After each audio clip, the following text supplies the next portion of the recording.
రాష్ట్రంలోని నిర్మల్ జిల్లా పరిధిలో గల కుంటాల మండలంలో శ్రీకృష్ణ జన్మాష్టమి సందర్భంగా శ్రీకృష్ణ పరమాత్మ పల్లకి ఊరేగింపులు నిర్వహించడం జరిగింది. ఈ సందర్భంగా స్వాగతం సుస్వాగతం పలుకుతూ తన స్వగృహం ముందు పల్లకి మోయడం చాలా ఆనందంగా సంతోషంగా అనిపించిందని తెలంగాణ రాష్ట్ర నవ సంఘర్షణ సమితి అధ్యక్షుడు గజేంద్ర యాదవ్ పేర్కొన్నారు.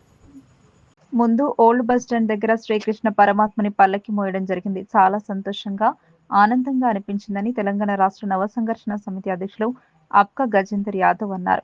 బీసీలకు చట్టసభల్లో రిజర్వేషన్ లేకపోవడం వల్ల ఉద్యోగ, ఆర్థికంగా, విద్య, రాజకీయంగా వెనుకబడిపోయిన బీసీల పరిస్థితులపై ఆందోళన వ్యక్తం చేశారు. చట్టసభల్లో, అసెంబ్లీ, పార్లమెంట్లో 50% రిజర్వేషన్ అమలు చేయాలని కేంద్ర ప్రభుత్వానికి ప్రధానమంత్రి నరేంద్ర మోడీ గారికి ఆమోదించాలని తెలంగాణ రాష్ట్ర నవ సంఘర్షణ సమితి అధ్యక్షులు అబ్కా గజేందర్ యాదవ్ కోరారు. ఇతర వివరాలకు గజేందర్ యాదవ్ గారిని 8639410540 నంబర్లను సంప్రదించవచ్చని అన్నారు.